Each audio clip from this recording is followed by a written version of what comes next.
Саламатсыздарбы, урматтуу теле көрүүчүлөр. Сиздердин назарыңыздарда эксклюзив программасы. Сиздер менен бүгүн мен түз эфирде Мирлан Муратов болмокчумун. Адаттагыдай биздин куттуу студиябызда конок бар. Жогорку Кеңештин депутаты, өтө мыкты инсан, көптөгөн кыргыз элибиздин жүрөгүнөн ордун алган мотиватор байкелерибиздин бири. Биздин дагы эң жакын байкелерибиз, ар дайым бизди интервьюга чакырганда жок дебестен, макул мен барамын деп, депутат болсо дагы жөнөкөй адам катары кабыл алган биздин эң жакшы көргөн байкебиз Нуржигит Кадырбеков биздин түз эфирде конокто. Ассаламу алейкум. Алейкум ассалам.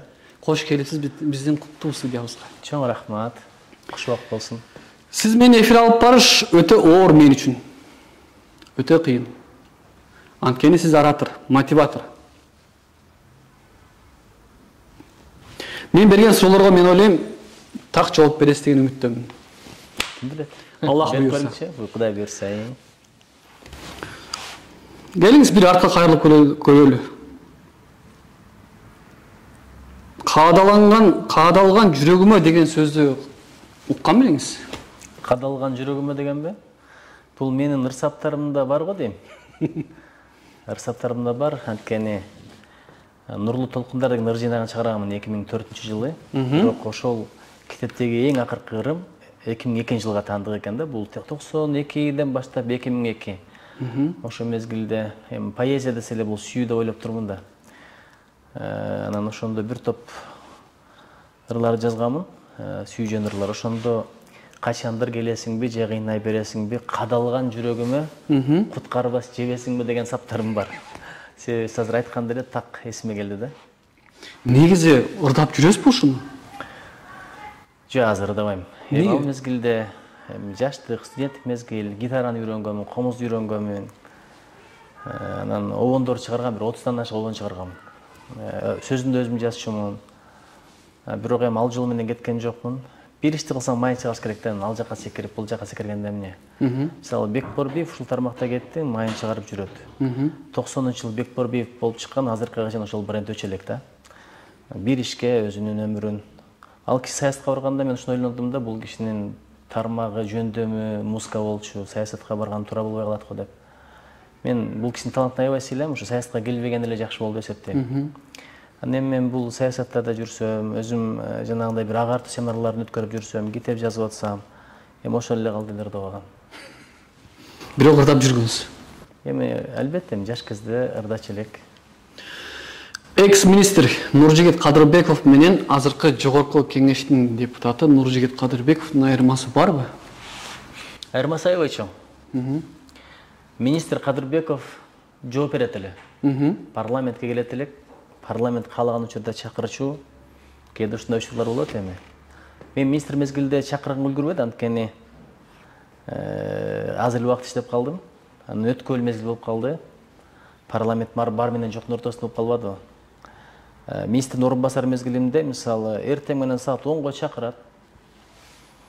Кечки саат 5ке чейин күтөбүз, эртеге келе деп коюп чыгып кетет. Канча иштерден калчу элек да. Анан депутаттарды чын айтканда кээде таарынчумун. Буларга баары бербекчи, ойлонбойбу, сааты менен чакырбайбы депчи. Бир күндүк күн тартиби, ошол күнү ким келиш керек болсо баарын чакырып коет, котолоп турабыз, буякта иш калып атат. Анан жалаң жооп берчү элек. Азыр эми депутат катары биз контролдойбуз. Келген министрлерди ким бир айтмакчы, кээде такалайбыз, кээде жакалайбыз, кээде мактайбыз. Бирок ошолорду сурап, суроо сопкон өткөзүп туруп, бул биздин милдетибиз да. Анан мен бир дегенди байкадым, ушул Жогорку Кеңештеги мамлекет кызматкерлери бир аз мындай бошураак болот экен. Келгенде деле билинбейт, кеткенде деле билинбейт. Министрликте баягы саатта иштейсиң. Эмне себептен дегенде министрликти көзөмөлдөгөн президенттин аппараты бар эле. Анда өкмөттүн аппараты да көзөмөлдөйт эле, анан Жогорку Кеңеште көзөмөлдөйт. Жогорку Кеңеште көзөмөлдөгөн бир орган жок экен да. Ошон үчүн бул жерде адамдын өзү да самодисциплина деп коет. Өзүңдүн тартибиңе, өзүңдүн ырайыңа, өзүңдүн планыңа жараша иш болот экен. Анан ким келип атат, ким кетип атат, качан келип атат, качан кетип атат контролдогон деле киши жок. Ошон үчүн эгерде бир мамлекеттик кызматты үйрөнөм деген жаш адамдар болсо, мен кеңеш берет элем. Жогорку Кеңеш эмес, өкмөткө барышын сунуштайт элем. Демек, блогер менен Жогорку Кеңешти эч ким көзөмөлдөбөйт экен. Эми Жогорку Кеңешти көзөмөлдөй турган эл кандай? Ушу 5 жылда бир шайлоо учурунда жакшы иштедиң, же жакшы эмес иштедиң деп баа бериш керек. Ушу баа бергенге үйрөнсөк жакшы болот эле. Отчетун угуп, маалыматын угуп, анан жана каражатын алып эле добуш берген бул демократиянын табиятын дулкай турган нерсе да. Бул мамлекеттүүлүктүн пайдубалына барска менен чапкан эле нерсе. Ошого көп өлкөлөрдө идеологиясына карайт, программасына карайт, берген сөздөрүн эстеп коюп, кийин ошо экөөнү салыштырып көрүп, ошого жараша баа берет да. Көз караш деген бар, бир дөөлөт, ички ишеним деген бар. Бара-бара баратабыз го дейм ошого. Ошого Баратабыз буюрса. жакшы. Сиз азыркы учурда депутатсыз. Көрүп келип атасыз, сырт жакты көрүп атасыз, тигил жакты, бул жакты. Чындыгында кыргыз эли азыркы учурда, азыркы мүнөттө, азыркы саатта бактылуу экен деп ойлойсузбу? Ой, биз аябай бактылуу элбиз. Эгерде ушул бакытты сезсек. Кеп бактылуулукта эмес, кеп бакытты сезбегендикте болуп атпайбы? Адам ушундай бир миңдеген жакшылыктар башында бар, денесинде бар, рухунда бар, бирок ошону көрбөйт да. Миңдеген эмес, чексиз жакшылыктар. Триллиондун чеги бар, миллиарддын чеги бар, бирок бизге берилген жакшылыктын чеги жок да. Бутумун иштеп атканым, мына өткөндө лыжада тиземин кайрып алдым, ошондо билдим, тизе бул денени көтөрүп жүрөрүн. Тизе бурулбай калса эчтеке кыла албай калам дечи.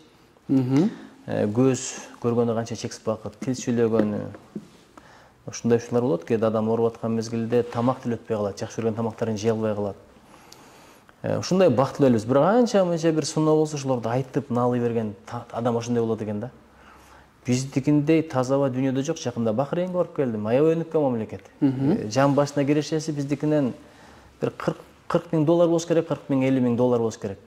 Кичинекей мамлекет. Өзү биздин Кемин районунун деле 2-3төн биринде эле мамлекет да, бирок байлыгы биздикинен 30 миллиардка көп. Биздики 8 миллиард болсо, ВВП алардыкы бир 38 миллиардтай. Бирок билесизби, мындай аябай кооз шаарлар, жакшынакай инфраструктура, экономика, бирок көчөгө чыксаң, абасы банядагыдай да. Ысык, ным, деңиз чулгап турат. Кыргызстанда болсо биздикиндей аба, биздикиндей тоо, биздикиндей жаратылыш, биздикиндей мындай эркин жашоо. Америкага барсаң деле роботтойсуң, график. Бирөө барып тур да, мен Америкага келдим, досума мындай сюрприз болуп жолугам десе, жок. Айтып коюп бар, булар план менен жашайт. Кокус сюрприз кылып барсаң, досум кел, жакшы көргөн уганыштан мен ишим менен кеттим деп кетип калат депчи. Бизде андай эмес.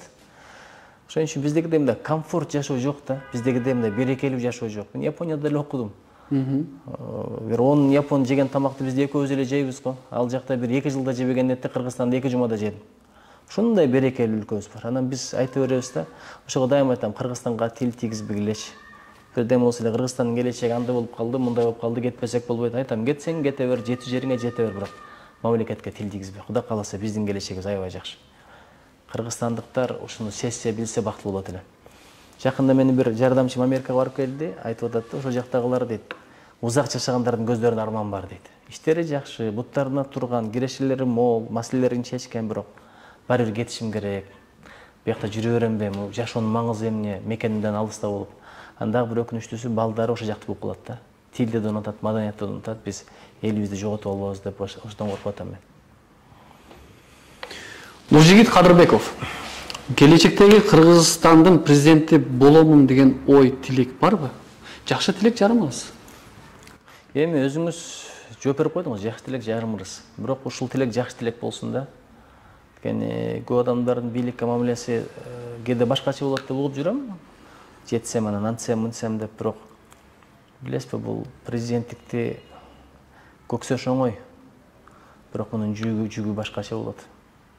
Бир кыргыздын бир Жеңишбек Жумакадыр деген акыны жазып коюптур, эй, президенттерди көп эле сөгө бербегилечи.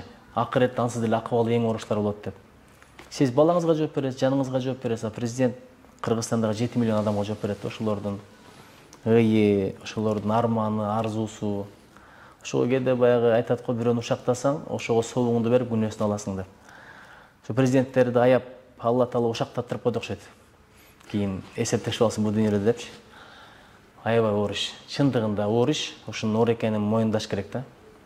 Илгерки адамдар казы болосуңбу десе, барбайм десе, падышалар зордосо, сен акылдуусуң, илимдүүсүң, барасың десе, же төшөгүн булгап коюп атайлап, же бир чыбык таап алып, жаш балага окшоп минип алып, жинди болуп кеттим деп кутулган экен. Бийликтин сурагы катуу болот, байлыктыкынан да бийликтики катуу. Ошого эгерде ушундай сурооңуз болсо, ушундай бир келечекте бир билбейм, дуаңыз, тилегиңиз болсо, жараткандан ыйман кошот элеңиз, такыбалык кошот элеңиз, тазалык кошот элеңиз, аманаткөйлүктү кошот элеңиз. Анан ар бир көз ирмемде Алла Тааланы унутпай, эртеңки суракты унутпай иштешти насип этсин деп дуа кылабыз. Амин. Амин. Аллах буйрsun. Рахмат, амин. Таңкы саат 4-кө чейин сиз жөнүндө маалыматтарды чогулттум. Барымын бүгүнкү эфирде иреттеп берүүгө аракет жасайм. Министр болуп турган кезде сиз Курал Чокоев менен Кайрат Пиримбердиевке жакшы бир нерселерди көрсөткөн элеңиз, айткансыз дегендей. Эмне болду ошолор бүттүбү, эмне кандай болду? Кайрат Пиримбердиевдин эмгек сиңирген артисттин намын алабыз деген элеңиздер. Билесизби, балким ошондо мен мындай чечкиндүү чара көрдүм. Эгерде ал бир эмгек сиңирген мамлекеттик ишмер болсо, же эмгек сиңирген куруучу болсо унчукпаган эмесмин. Маданиятка эмгек сиңирген ишмер. Маданият деген бул ырдап, чоордоп билеш эле эмес да, бул адеп ахлак, бул жүрүм турум, бул ыйман, бул жакшы кулк мүнөз. Болгондо да билесизби, мен Кайратты да аябай жакшы көрүп алгам да. Куралдын үнү укмуш. Жага ырларын угасызбы? Үнү укмуш. Тандаган ырлары да кээде жакшы. Өзүм дагы мындай фактурасы. Жөнөкөй. Фактурасы мындай элге жакын да. Ошого мага аябай катуу тийди. Биринчи мен маани берген эмесмин. Элдин баары мени сөгүп атат, министр чара көрүп койбойбу. Анан видеону көрүп атып, ишенесизби, мындай башын көрүп эле аягына чейин чыга алган жокмун. Кантип ушундай кыргыздын чырактай жигиттери буларды эртерге чейин чыкса, эл аралык конкурстарга барып атса, биз сыймыктанып атсак, мактанып атсак, маданияттын бирөөсү отличник экен, бирөөсү Кыргыз Республикасынын эмгек сиңирген артист экен. Аябай ошого мындай ачууландым дагы, чын айтканда таарындым, көбүрөөк таарынып. Анан ушундай катуу чара көргөнгө бардым. Эми жетекчи болгондон кийин адам кээде бекем болуш керек, катуу болуш керек. Көпчүлүк ойлойт Кадырбеков мындай жумшак деп, эми жөн жашоодо бирөөгө катуу тийбем эмне керек бар? Мен катуу эмесмин, мен бекем болгонго аракет кылам да. Катуулук башка, бекемдик башка.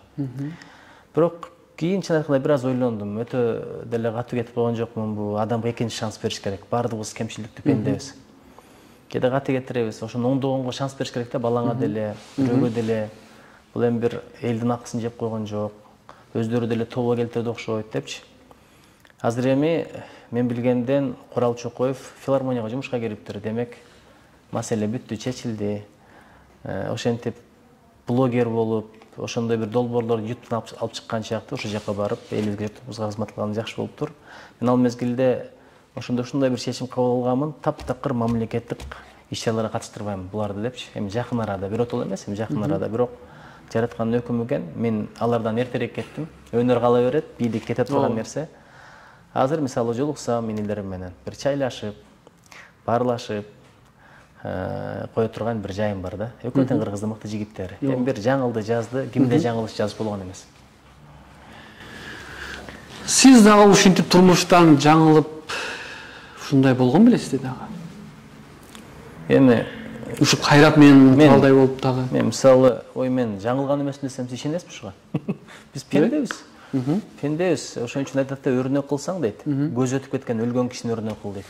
Ал өтүп кетти. Өткөнгө чейинки өмүрү өрнөктүү болду. Өлө элек киши ким болсо деле, олия болсо деле өрнөк кылбай, эртең адашып кетиши мүмкүн дейт да. Ошого мен бир тилегим ушул: Алла Таала адаштырбаса экен, шерменде кылбаса экен, шерменде кылбаса экен, шерменде кылбаса экен. Чубак ажыка дайыма 3 тан айтчу эле, билесизби? Алла Таала шерменде кылба, шерменде кылба, шерменде кылба деп. Адаштырбасын, шерменде кылбасын. Адамды азгыра турган нерселер көп. Эркек кишиге эң чоң фитна бул аял заты деп бүгүн чубак неме Масада ажыка айтып атыптыр да. Кээ бир такыба имандуу адамдар акчага, аракка азгырылбайт, бирок ошондой депчи. Ошон үчүн дайыма мындай ой менин ыйманым укмуш, мен укмушмун дегенден алыс болуш керек да. Бул текебердик, өзүнө болгон ушундай ишеним, бул шайтанга мүнөздүү нерсе да. Адам болгондон кийин күн сайын адам болуп жашаш Айтматов бекер айткан эмес. Бул деле баягы спортсмен деле форманы кармаш үчүн күн сайын машыкпаса болбойт да. Өткөндө бирөө айтат, бир жума келбей койду, мен чемпионум дейт. Бир жумадан келгенден кийин киргизбей койдум дейт. Жалдырап жүрүп кайра кирди дейт. Себеби бир күн машыкпай калса дейт, кыйларка кетип калат дейт, өзү менен кошуп бараткандардан дейт. Ошон үчүн бул адам биринчи адамберчиликке, адепке күн сайын машыгыш керек. Ошон үчүн андай өкүнгөн учурлар жашоодо көп эле болот, эми анын баарына аны айтпай эле коюш керек. Жогорку кеңеште көпкө болуп турат, сенин Кудай буйрса дегендей. Билимдүүлөр олтурабы же бизнесмендер олтурабы? Кайсысы көбүрөөк? Бизнесмендер ушул суроону элибизге, журтубузга берсеңиз жакшы болмок дейт Зефирденчи. Анткени сиз жанында жүрөсүз. Чогуу чай ичесиз 25 сомго бир порция тамак алып. Ак үйдүн столовыйында 50 сом, 75 сом. Ай жок, ким айтты? Азыр канчага чыкты? 100 сомго чыктыбы? 50-70 сомдук тамактар эми күрүчүн айтып атсаң керек өзүнчө. Мен ак үйдүн столовыйына киргенимде 75 сомго жегенмин. Бир порция тамакты мындан 3-4 жыл мурда. Эми азыр билбейм, 150 сом болуш керек. Билесизби? 3-4 жылдагы мурда 2 жылда канчалык кымбатчылык болуп кетти, байкадыңызбы? Эми ал убакта жашоо башка болчу. Аябай 2 жылда аябай кымбатчылык болуп кетти. Эми бул пандемияга байланыштуу болду. Геосаясат деп атабыз, эми бирдек болсун Украина менен Россияны пандемия деп жакшы эле болду, бир жакчы шылтап койгонго. Бирок эми имем табыш темем достор айткандай, бирок ал жерде деле баардык депутаттар тамактана бербейт. Мисалы мен ал жерден тамактанам. Чыгып класс менен, жардамчылар менен түшүп кете келген. Күлүп жайнап. Коноктор менен сонун отуруп чай ичебиз. Мындай жөнөкөй. Көпчүлүк ойлойт ак үйдүн ичинде бирок мушкафе болсо керек деп. Өткөндө бир бизнесменди алып кирсем, айылыбызга көпүрө курган. Карап туруп айтып койду, мынча жупуну, мынча байкошсуңар дегенде алчы. Ошондой, ошон үчүн ал жакта деле өзүнүн жашоосу бар. Жогорку кеңеште бизнесмендер көппү? Же билимдүүлөр? Мен эми айта албайм да, адамдардын билимин сынак аркылуу эле текшербесең, мисалы бизнесмендер көп. Чындыгында бизнесмендер көп. Мисалы менин бизнесим жок, бирок Кудай кааласа, атакемдин бизнеси бар. Бирок атакемдин 6 баласы бар да. Ошого бир туугандар чечим чыгарып атат, атакемдин бизнесин мага өткөзүп берели деп. Анткени мамлекеттик. Эми бирок азыр мен бизнес кылганга акым жок да, негизи. Эмне бизнес? Дүкөн. Ой, мындай эле кичинекей дүкөн, аны деле апам ошо арендага берип коюптур. Анан ошонун кирешесин ошо бир туугандарым ошо депутат инибизге бир тууганыбызга берсек, бул ойлонбосо дейт да, баягы антип бала бакыраны багам, эмне кылам деп бир жаман жолго түшүп кетпесе экен деген ой болсо керек да негизи. Эми бир туугандарым ошол чечимине рахмат. Бирок бизнесмендер көп, бирок бизнесмендердин арасында да билимдүүлөр бар. Мындай сөз эмес да, билимдүү бизнесмен боло албайт же бизнесмен билимдүү боло албайт дегендей. Мына азыр мен Наполеон Хиллди окуп атам. Аябай билимдүү негизи. Көп мурда деле окугам, дагы деле окуп атам да, кайра окуй турган китеп да. Ошо илим билимге аябай маани бериш керек. Бизде бизнес десе эле 11-дө бүтөм, анан алып сатып жашай берем, андай эмес. Ал жөн эле кызыл кулактык коммерцияда бизнес деген бул биринчи кезекте идея. Күндөн күнгө идея, ойду кеңейтмей сайын, ой чабытты байытмай сайын чыныгы бизнесмен боло албайсың. Интернетти көргөнүңүздө комментарий окуйт болушуңуз керек, же болбосо сиз окубасаңыз, жардамчыларыңыз окуйт. Ар дайымкы комитетте сиз Мадумаров Адахан Кимсанбаевдин жанында олтурасыз. Ар дайым. Билбейм, жакынсызбы же ошол кишинин бир сүйлөгөн сөздөрүнүн баарын болбосо дагы пайыздарын аласызбы же ал менен жакынсызбы? Келиңиз чындыкты бир ачыкка чыгарып сүйлөшпөйлүбү? Комитетте дайым жанында олтурасыз. Бирок биздин каналдан дайым көрсөтүлөт, жогорку кеңеш түз эфир. Чындыгында жаман сөз айтпайсыз. Ар дайым калыстык оюңузду айтасыз. Сиз сүйлөгөндө чын айтканда биз өзү дагы үнүн чоңойтуп коюп угабыз да. Азыр бул киши азыр болгону айтып берет депчи. Билесизби, ушуну көпчүлүк түшүнбөйт экен. Комитетте отурган ордуңду өзүң тандабайсың. Биз кирип келдик, фамилияларды жазып коюптур. Бул жагында Чыңгыз Айдарбеков, бул жагында Адахан Мадумаров, ортосунда Кадырбеков экен эми. Дайым. Анан жакында эми арып депутаттарыбыз, мисалы, спикер комитетте болчу, ал кетти, анын орду бошоп калды. Вице-спикер деле комитетте болчу, ал кетти, орду бошоп калды. Ошентип биз төртөөбүз отурабыз, ар жакта бир эле депутат калыптыр. Анан симметрия болсун деп мен ар жакка өткөрдү. Эми чогуу отурбай калдык. Ошон үчүн ал өзүм калып отурган эмесмин же Мадумаров калып келип мен жаныма отурган эмес. Жөн эле фамилиябызды катар жазып коюптур. Бул жакка Кадырбеков, бул жакка Мадумаров, бул жакка Айдарбеков, ар жагында Эргулан Кокулов отурат азыр. Анан мен азыр симметрия болсун деген ар жакка өтүп кеттим. Азыр Мадумаров менен Шайлообек Атасов катар отуруп калды окшойт. Албетте ошондой атактуу инсандар менен катар отуруп кандай эле жакшы нерсе, бирок бул ою бир, пикири бир дегенди билдирбейт. Ошол эле мезгилде мындай тирешкен карама каршы дегенди эле билдирбейт. Ал кишинин өзүнүн жашоосу, көз карашы бар, саясий ишеними бар, саясий баалуулуктары бар. Менин көзүмчө ачыгын айтайын, төп келген жагы да бар, бирок төп келбеген жактары андан да көп. Ошон үчүн мен ар бир адамды мындай жакшы жагын көрүп, ошондон бирдек үйрөнгөнгө аракет кылам. Ошого айтам, 90 депутат, мен 90 мугалим болуп калдыгы депчи, ар бирин карайм, ар бирине үйрөнө турган нерселер бар. Айтат го, өткөндө бир айтты эле, адам мындай турсын, жаш баладан үйрөнсөң болот. Керек болсо иттен үйрөнсө болот экен. Иттин билесизби, эмне үчүн ит адамдын досу деп айтат? Билесизби? Жок. Эмне үчүн кой адамдын досу эмес? Этин жейбиз. Этин жебесең, Кудай сактасын, сүтүн ичпесең, сүтүн ичкен жылкы менен кой деле адамдын досу делбейт да туурабы, уй деле. Эмне себептен экен? Көрсө ит бир жакшылык кылып койсоң унутпайт экен да. Бир сөк таштап койсоң, бир тамак берип койсоң, болду. Жаныңыздагы жардам чакырганда да ит жакшы турбайбы? Эми мен антип айтпайм. Жок, негизи баарыбыз эле Жакшылыкты унутпайт экен ит, ошол жагы бар экен. Биз да жакшылыктарды унутпаган сыпатыбыз болсо жакшы да, жакшылыкты бирөө 10 жолу жакшылык кылып, 11-чи жолу жамандык кылбасын. Сураганыңды бербей койсо душман кылып атпайсыңбы? Адам ушундай экен бизде. Ит ушундай экен, экинчиден ушу жакшылыкты бир кылсаң өмүр бою кызматында болот экен. Түнкү саат 12-1де чакырсаң дагы, уйкумдан буздуң деп капы болуп келбейт экен, чуркап келип, шыйпаңдап. Ошон үчүн негизи мындай адамдын жакшылыгын унутпаган сыпатыбыз болсо, мен ар биринесинен бирдек үйрөнөм. Азыр да отурам, ушу жигиттен эмнени үйрөнсөм болот деп. Сен суроолорду аябай шашпай, мындай интригамен берет экенсиң да, мынтип пауза мененчи. Ар жагында эмне бар деп адам ойлонуп калат экен. Жакшы стилистика, башкаларда жок, ушул жагында энтиршин. Рахмат. Рахмат. Мадумаров Адахан Кимсанбаевич учурда интернет тармагында, мен негизи урматтуу телекөрүүчүлөр, мен алдын ала айта кетейин, мен саясатка аралашпайм, саясат жөнүндө сүйлөбөйм, саясаттан алыс эле болгон биздин каналдын түпкү тамыры саясаттан алыс болуу. Анткени биз андайга аралашпайбыз, көп деле бул жаман, тиги жаман деп айтпайбыз. Бирок мен сураганга мажбур болдум, анткени интернет тармагында өтө актуалдуу темалардын бири болууда. Нуржигит Кадырбеков агайыбыздан сурап атсак, башкадан суроо бул буюрса 2-3 күндө дагы Эрулан Көкулов да келет бизге буюрса, ал киши менен дагы, ал бала менен дагы байланышып атабыз, биздин менеджерлер учурда байланышып такташып атат. Нуржигит агай, сизден бирдемкени сурай кетейин. Чынында Мадумаров Адахан Кимсанбаевич жөнүндө бир ой пикириңизди айтыңызчы, учурдагы иш козголгону боюнча. Мен ушул саясат боюнча акыркы суроом ушул эле болсунчу. Иш козголду деп генералдык прокуратурадан бизге кайрылуу келди. Комиссия түздүк. Эми 48 сааттын ичинде комиссия түзүш керек экен. Ар бир фракция бирден өкүлдү бердик. Ошолор карап чыгат да гана бизге сунуш айтат. Генералдык прокуратуранын айтканы айыптоосу жүйөлүү экен же жөн эле жүйөлүү эмес экен депчи. Эми ал комиссия өзүнүн бүтүмүн чыгарар. Бул турган маселе. Бирок ушул нерсенин болгону өкүнүчтүү. Эмне себептен дегенде парламент коркпой ой айта турган, пикир айта турган структура да. Эми Мадумаров жөнүндө мен акты дей албайм, көптө дей албайм. Өзүнүн саясаты, өзүнүн стилистикасы, өзүнүн кулктун өзү бар. Эми жакканда жагат, жакпаганда жакпайт. Аша чапканда балким аша чабып аткандыр. Бирок мындай адамдар да парламентке керек да.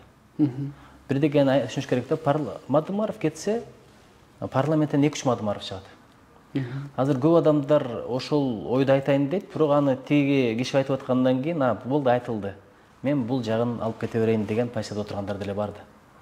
Бул кыргыз эли ушундай эл, мындай кыргыз эли тилин тыйып кала турган эл эмес да. Биз өзбектердей эмеспиз, түркмөндөрдөй, керек болсо казактардай дагы эмеспиз. Башкача элбиз. Ошон үчүн азыр бул мындай сигнал болуп калды да. Адебиз, бу дебиз эмне кылганда деле эл журт ойлойт. Бул кайсы сүйлөп атат, каршы сүйлөп атат. Апайсы болот, ошон үчүн эптеп бир жылчыктап туруп, чара көрүп, камап, тилин тыябыз деген аракетте эле түшүнөт. Башкача түшүнбөйт. Эми ушунча кылмыш кылса, депутат болгончо деле убакыт бар эле, ошондо деле чара көрсө болмок. Азыр эми Кемпир абадка байлап атыптыр. Өзүнүн комментарийлерин уктуңуздар. Муну менен ишенип коюңуз, элди журттун ындыра албайсыз да. Сүйлөгөнү сүйлөйт, кээде ачуу сүйлөйт, кээде мындай балким чектен аша сүйлөйт. Бирок бир төңкөрүш жасабай турган адам деп ойлобойм, чын айтайын.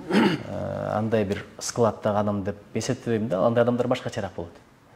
Ошон үчүн бул жакшы көрүнүш эмес да, парламентаризмдин табиятына тап берүү, калган парламентарийлерге мындай сигнал берүү да. чекчениңер менен болгула, түз жүргүлө, калыптан чыкпагыла, болбосо дегенде эле бир сигнал катары болуп калат. Эртең сиздин башыңызга келип калышы мүмкүн деген маани. Мунун ар 90дун эч кимдин кепилдиги жок сенин башыңа келбейт деген. Конституциялык сот. Биз Шенген конституциялык соттун чечимин көрдүңүздөр. Регламенттеги норманы жокко чыгарып, парламенттин макулдугу жок эле депутатка кылмыш ишин козгой берсе болот деп чечим чыгарып берди. Ошого биз өз добуш бердик эле. Өз ант берген мен жакшы деп берем деп. Ошентип отуруп мамлекет башчыларына кызмат кылам деп атып, бөрк ал десе баш алып, зыян тийгизген инсандар болот да.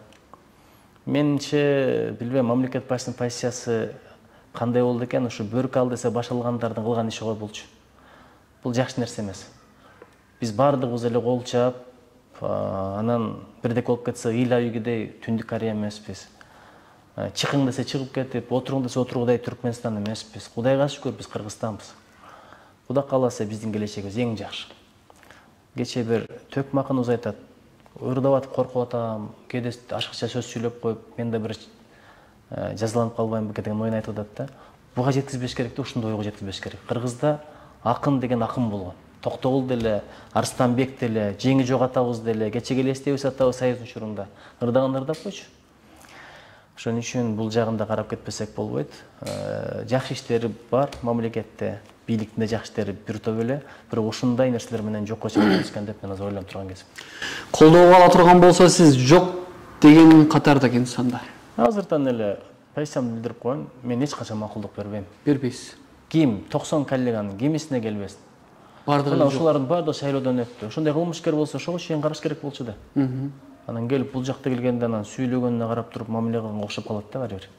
Болбосо парламенттик мөөнөт бүткөнчөктү күтүш керек. Азыр жанагындай срок дагы нече өтпөйт, 10 жыл. Баягы жазага тарта турган мөөнөт өтпөйт. Биз болгону бир 2 жыл өтүп, дагы 3 жыл калган. Ал деле батыл өтүп кетет. Батыл өтүп кетет. Ошон үчүн бир башкачараак нерсени мен күтөт элем. Эсемиз аябай көп. Бергенге макулмун. 23 жашка чейинки кыздардын чет өлкөгө чыгуусуна деп аябагандай актуалдуу темалар болуп атат кыздарга. Бизде мыйзам менен жашашыбыз керекпи? Анда мыйзам өзгөрткүзүш керек. Мыйзам боюнча бул туура эмес, 18 жаштан баштап 4 тарабан кыбыла деген эле нерсе. 18 жаш дееспособность деп коет. Болду, акыл эсиң жетти, жетилдиң, быштың, өзүң каалагандай чечим кабыл ал, өзүңдүн жоопкерчилигиң өзүңдө деген эле нерсе да. Анан кызын жибереби, жибербейби ата-энелердин өздөрүнүн эрки. Же туугандардын өздөрүнүн эрки. Бизде ушул нерсе бар да, баягы кыздарын Москвага жибербейп, ал жакта көп проблемалар болуп атпайбы. Өзгөчө ажырашып келгендер дароо эле Москвага жибербейп атат. Үй бүлө талкаланып атат. Ал жака баргандан кийин башка жашоо, адам көзөмөлдөбөгөн. Ошентип мындай социалдык бир үй бүлө деген ыйык нерсени тамырына балта чаап алгандай болуп атабыз да. Анан 23 жашка чейин чыкпасын деген бул конституцияга туура келбей калат, мыйзамга туура келбей калат. Эгерде мыйзам ошондой болсо мен айтат элем, мыйзам эми кечирип коюңуздар, ушуга баш ийиш керек деп. Ошон үчүн ар кимдин өзүнүн эрки. Бирок ушу кызга кырк үйдөн тыюу дегенди туура түшүнүп, кыздарга бир жакшы тарбия бериш жагында ойлонсок, анткени эркек болгон уулду тарбиялайт экен, аял киши улуту тарбиялайт экен да. Кудай бетин ары кылсын, атам мындай жүргөн, тигиндей жүргөн десе көтөрсө болот, бирок апасына бир тил тийсе, муну көтөрүш аябай кыйын да. Апа деген ыйык болот экен, бейшенелердин таманасында болот экен. Анан негизинен аял затына бир сүйүү, мээрим, мухаббат, өзгөчө мамиле, ушул жагынан да тарбия беришибиз керек. Азыр кече бир видеолор чыгып жүрөт. Билбейм, аял затына мамилени өзгөртүшүбүз керек го, жакшы жагына. Жакшы жагына. Нуржигит агай. Келиңиз бир жөнөкөй сөз сүйлөшөлү. Мындай интеллигент болуп, анан түз отуруп карабай мындай. Сизге бир жөнөкөй суроо берейинчи. Сизде кредитиңиз барбы? Жок. Кудай сактасын. Кудай сактасын. Жок, Кудай бизди да сактасын. Сиз эмес, бизди да сактасын. Кредит деген бул пайыз да. Кредит деген азыр кыргыз элинде мындай мыйзамды тоногон бир эле структура бар. Бул кредиттик союздар, кредиттик компаниялар, ломбарддар, анан банктар да. Эми бандит бетин нинжа кылып, көзүнөн башкасын жаап келип, мылтык менен, бычак менен эч ким көрбөгөн жерде тонуп кетип атпайбы? Ачык эле күлүп жайнап тосуп алып, документке кол койдуруп, жакшынакай уулдар, кыздар акчаны берип, жадырап жайнап мамиле кылып атып эле, анан кийин 6 айдан кийин, 1 жылдан кийин таптакыр түстөр өзгөрүп келип, бычак такабай, мылтык такабай туруп тоноп кеткен аштар болуп атат. Бизде бир кредит бүт рекламаларын карасаң, ой, жеп жеңил аласың, паспортуң эле болсо болду дейт. Бекер барып аткандай бара калат, кээде азгырат экен, жакшынакай эле талаада иштеп атса, же уй саап атса, уюң бар экен. Эртең бир сүң торпогун сатып төлөп коесуң, мынча акча, кир жугуч машина сатып аласың десе адам акча дегенди азгырлат экен да. Ошон үчүн бул Алла Тааланын өкүмү бар. Ким эгерде сүткорлукка барса, процентке акча алып же процентке акча берсе, бул Алла Тааланын өзүнө согуш жарыялаган менен барабар. Билбейм, бир мамлекетке согуш жарыялап жеңиши мүмкүн, бирок Алла Тааланы кантип жеңесиң? Мындан катуу айтылган эмес да. Ошон үчүн азыр бизге келгендердин бир тобу депутат мырза жардам бериңиз. Элестетип көрсөңүз, мындай бир миллион сом алса, миллион сом төлөп койгон. Үстүнө 300 миң, 500 миң кош төлөп койгон. Дагы деле кутулуп элек да. Болду, сен мына основнойду төлөдүң, бирок проценттен кутула элексиң, үйүңдү алам дейт. Элестетип көрүң, миллионду төлөдү, 300 үстүнө кошуп берди, үйүндү алдырып атат. Ошону биз карап отурабыз. Бул мыйзамда бар, өзү күнөөлүү деп кой. Күнөөлүүсү күнөөлүү, бирок мамлекет буга бир чара көрбөсө болбойт. Сиз кимден канча сом карызсыз? Эң көп. Эң көп карызыңызды айтыңызчы. Эң көп карыз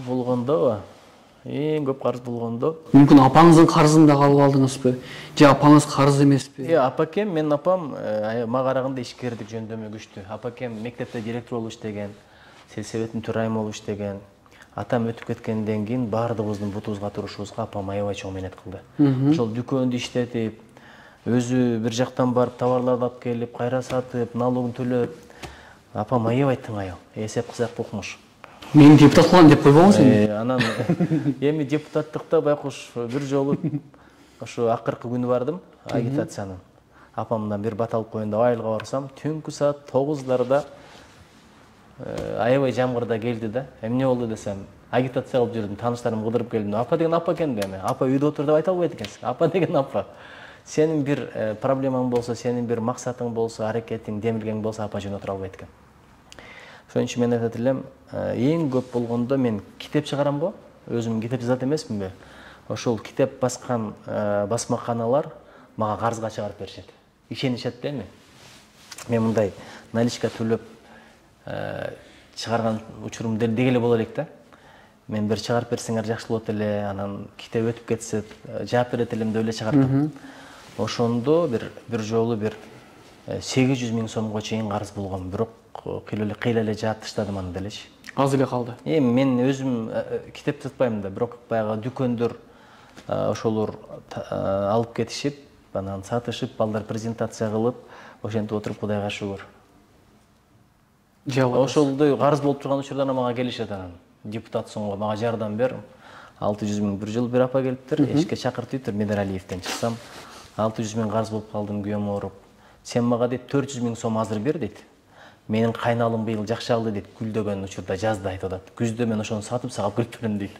Анан нече каяктан табам? Түшүнбөйт эми, депутат да сүйлөйт экен да, булардын аялдары Дубайда, бала бакырасы Америкада, өздөрү бир миллиардтарды бекитип коюп жыргап жүрүшөт деп. Андай деле эмес, ачыгын айтайынбы? Айдан айга жетпей калган жашоо менде деле бар, ушул учурда деле. Азыр Кудайга шүгүр, азыр деле бар. Бирок ошол таттуу жашоо.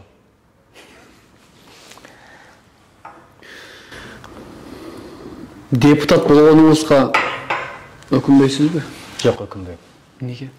Билесизби, бул адам шүгүрчүл болуш керек да. Ушунча адамдар добуш берсе, ишенсе, өзүм эл дарылап жүрдүм, добуш берсеңер жакшы болот эле деп. Алла Таала Иман Нуру деген партияны насип этти, ошого лидер болушту насип этти. Башкалар эми жанагындай аябай бай, бажо, кол узуу, нукур кузундар менен команда түзүп барса, биз тамашалап айтам, маш калган, кеч калган, студент, квартирада тургандар менен эле бардык шайлоого. Бизде мындай байлар деле болгон жок, кичине мындай каражаты бар 2-3 эле болду окшойт. Бирок ошого карабастан элибиз таза добуш берип өткөздү. Анан эмнеге өкүнөм? Мен эгер өкүнсөм, мындан да жакшыраак иштесем болсо керек эле деп кээде ойлонуп калам да, кызыланып. Ошого өкүнүшүм мүмкүн. Бирок депутат болгонго өкүнбөйм. Бул Алла Тааланын тагдырга буйруган бир мүмкүнчүлүгү. Эми жакшылап иштеп бериш керек. Кыргыз эли азыркы учурда депутаттарга ишенет деп ойлойсузбу? Жакшы көргөнгө караганда жаман көргөндөр көп го депутаттарды. Бир жолу ошо Нарынға өтіп баратканда Сарыбұлақ деген жерде балық сатышат. Ошол жерден тамак жеп чыгып барасам, аркамдан бирөө сүйлөп атат. Депутат көрсөм эле жиним келе берет депчи. Анан ойлоп коем, эмнеге мындай депутаттарды жаман көрүшөт? Бирок жаман көрсө деле ушул эл бизди шайлады да. Ушул эл бизге ушул мандатты берди. Ошол сөздөрдү көтөрүш үчүн, ошондой жек көрүп болсо да көтөрүш үчүн депутатпыз, эл өкүлүбүз. Баягы саясат десе эле туура эмес нерсени, ыплас нерсени секирип кетмей, сатып кетмейди түшүнүп атпайбы? Ал туура эмес. Исхак Разак саясатчы болгон, бирок кандай таза саясатчы болгон. Саясат кандай болот? Адамдын жан дүйнөсү кандай болсо ошондой болот. Саясат адам кандай болсо, амал саясат ошондой эле болот. А бизде адам өзүнүн кемчилигин саясатка шылтап коет да. Саясат дегенде алдап коймойду, сатып кетмейди, секирип кетмейди. Мен ошого түрктөрдүн бир сөзү бар, адеми саясат дегенчи. Мындай чырайлуу, көркөм саясат. Ошондой бир адеми саясат кылганга үйрөнсөк жакшы болот элем. Иман Нуру партиясынын балдардан сурагандарым ошол да, адеми саясат кылгылачы айланайын. Интригасы жок, алдамайы жок, ушактамайы жок, бөлүп жармайы жок, таза, сабаттуу, туруктуу, ыймандуу, берекелүү, эли журт ойлогон, ынтымакка чакырган саясат кылгыла деп суранам, талап кылам. Кийинки шайлоого барсаңыз, үгүт иштеринде кайсы мыйзамыңызды мактанып барасыз? Эми мен өзүм автор болгон, түздөн түз демилге өтүргөн жанагы өзгөчө кырдаал учурунда гуманитардык жардамдар келип атпайбы? Ошолордун отчетун өкмөт берсин деген мыйзамды киргиздим. Байкасаңыз, жардамдар келет, каяка кеткенин эч ким билбейт. Туугандарына кетип атабы? Кээде байлар алат, алган үчүн ала беришет. Тияктагыларга жетпей калат. Мындай, анан эртең бирсин сурайм десең, мыйзам жок экен. Ошон үчүн өкмөт сөзсүз түрдө отчет берсин деген мыйзамды киргизип атам азыр. Ошол менин автордук мыйзамым болду. Анан Жакшылык Кыргызстан токтому, бул автордук токтому. Азыр эми бир адамдан 3 көчөт деп быйыл көрдүңүз да, бир топ эле жашылдар иштер болду. 77-жылкылар өздөрүнчө бир жерди алып, 2-3 жерди, дагы бир муундагылар, дагы бир компаниялар ошол токтомдун негизинде кетти да. Ошол менен сыймыктансак болот. Анан онлайн мектептер боюнча законопроект. Мына мисалы Россияда канча мекендештерибиз бар, тилин, маданиятын балдар унутуп атат. Онлайн мектеп болсо, кыргыз мектептерине катталмак, кыргызча окуй бермек. Биз элибизди сактамакпыз да. Ушул демилгенде түздөн түз көтөрдүм. Бул дагы мен айтканмын го, илим билим, маданиятка өзгөчө көңүл бөлөм деп. Кече Манас театрына бардык фракция менен. Бул Манасты көтөрмөй сайын, Манасты сыйламай сайын биз кыргыз эли боло албайбыз. Биз Манасты эле баягы чыгып алып, бирөө кыйкырып, анан бир дастан айтып аткан түшүнөбүз. Манаста бир чоң философия, чоң бир өзөк бар да, өзөк бар. Ар бир окуясын иликтей келсеңчи. Манас ата эмне үчүн Жакып атасы болуп туруп Бакай атаны таап алды? Акылга маани бергенин караңыз, даанышмандуулукка. Эмне үчүн 40 чөйрө? 40 чөйрө жөн эле ошончо солдаттар болгон. Миңдеген бир 40 чөйрө өзгөчө. 40 жактан чемпион болгон экен, бири стратег болгон экен, бири дипломат, бири тил билиш жагынан, бири баатырдык жагынан, бири өнөр жагынан, жайчылыгы болгондор болгон. Айтор кече манасчылар менен баарлашып отуруп көп нерсе үйрөнүп келдим. Мен жазып отурдум, үйрөнүп отурдум. Мен министр мезгилде бир саясат кылдым эле. Мамлекеттик кызматтарда Манас боюнча лекция окутканмын. Себеби Манаста тышкы саясат барбы? Бар. МИДке барган ошо менен. Тартип барбы? Коопсуздук кызматы мына. Камчы Кыдыршевдин убагында эле барып, ошол жакта лекция өткөзүшкөн. Билим берүү министрлиги, керек болсо архитектурага чейин барып, эмнеге билесизби? Башында жаман көрүп, эми ушуну чыгарбай эле койбойбу деп, жарым саатка деп алып, 5-6 саат сабак өткөзүп, дагы качан өтөзөсүңөр деп кеткендер болду да. Манас айтып берген башка, бирок ичиндеги сырын кара сөз менен чечмелеп берсең, такыр башкача маани чыгат. Менин аялыма бир Замир деген манасчы, мындай чогуу турганыбызда түшүндүрүп бергенде, Канекене Манас атанын бир дагы жолун тоскон эмес экен. Эми барбай эле койбойсуңбу, чоң казатка. Биягы деле иштет го. Семетей боюмда бар, жанында болсоң деген эмес экен да. Айтор ошо окшогондорду угуп алып, адамдар өзгөрөт экен. Эл өзгөрдүбү? Эл өзгөрүп атат. Эл билесизби, ушу элин жашоосу оңолду деп ойлойсузбу? Ой, оңолгону мисалы да, мен 90-жылы дары студент болгом. Мектепте жүргөндө нанга очередке турганмын. Азыр нанга очередке турган ким бар? Очередке туруп, нан жетпей, үйгө аябай капа болуп кеткен күндөр болгон. Үйдөгүлөр мени күтүп отурат, нан келет деп. Эчтекеси жок киргенин аябай уялат элем. Же сотка жок эстетип койгон мындай. Баратам, мындай өтө эле көп нерсе күтпөгүлө да. Сизден бир неме сурай кетейинби? Бишкектин сырт жагында кайсы новостройкаларга чыгып көрдүңүз? өтө жакыр жашаган үй бүлөлөрдү барып көрдүңүзбү? Өтө жакыр жашаган, мен нанга очередке эмес, бара турган жериме жете албай атам дегендер. Бул башка кеп. Контрасттар, байыгандар байып баратат, жардылар жардылып кетет, ал башка кеп. Бирок жалпы жонунан баягы ресторандарда той өткөзмөй, ысырапчылык азыр күндө той, күндө майрам. Мен депутат болуп жүрөгүм зырылдап калды. Баргыңыз келбей калды. Керек. Убакыт деген 46-га чыкты, мен убактында аябай кызганып атам да. Эленайын өмүр деген бул барып алып даңкадык музыканы угуп түнкү саат 12-1 чейин отура турган, ага кетире турган өмүр эмес да. Анан мен Озердога барып келдим жакында. Айыл апаларга эң көп чыккан депутат мен болсом керек өзү. Кыргызстан боюнча элечи, эми Кудайга. Атакан Кимсенбаевич экөөңүздөр айтасыздар ушул сөздүчү. Мен ал киши Эл барбаган жерге биз барып келгенбиз депчи, негиз айтам да. Мен билбейм ал киши каяка барат, бирок мен 6-базар күндөрү деле элди аралап Барып келесиз. Кеде аялмай кап болот да. Биз канчанчы орундабыз деги. Бизди деле ойлоп койбойсузбу депчи. Бала бакыраңыз менен кошо деп. Ошол эң акыркы жолу ушул Озерный айылына барып келдим окшойт. Эң акыркы жолу. Кече болсо Майлы суу шаарына барып келдим. Достук. Эл жакшыбы? Мындай свет сонун экен, балалар көтөрүлүп туруп, сонун жашап атабыз. Биздики бейиш деп айтыштыбы же? Көпчүлүгү жанагы социалдык төлөмдөр бар го. Пособие ошону айтышат. Эми уюң бар экен деп деле бербей коет экен, күйөөң Москвада иштеп атыптыр деп деле бербей коет экен, кайнатаң пенсия алып атат деп деле бербей коет экен да. Ошону айтышат көпчүлүгү. Эң көп көтөрүлгөн маселелердин бири мына ошол. Анан кыйналгандар да көп. Мага келишет да, мына кечээ эле Нарынга барганда бирөө келип туруп, түгүл жерде бир адамга бир кап ундун акчасы керек болуп атат, бере кал депчи. Берейин дейм, балким аферисттер, каяктан билесиң. Эшиктин алдында туруп алышат. 400 000, 5 000 карызым бар, төлөп берип кой. Анан эми чөнтөгүңдөн 1000 сом, 2000 сом берип коесуң да. Бирөө айтты, ошол алардын бизнеси дейт да. 500 000 да уялганыңа 1000 сом бересиң дейт, булардын бизнеси алдана бербе дейт. Азыр кимге ишеништерди билбей калдык. Бул жака эсимде жазыптыр. Жакшы эмес экен, бирок кредит алайын десем айлыгым жетпейт деп чыгарып жиберет дейт. Пособие алайын десем айлыгым көп экен деп бербей коюп атат дейт. Кредит албай эле койсунчу. Бир башка жолдорун издесинчи. Мен суранат элем. Кредит алып алып анан төлөгүн келгенде кыйналып калат. Мисалы азыр $1000 алса, жок эле дегенде $2000 жакын төлөп берет кайра. Кайра төлөп берет. Ошого мындай алданбасын да. Нуржигит агай, сиз өтө ыймандуу адамсыз, мен сизди билем.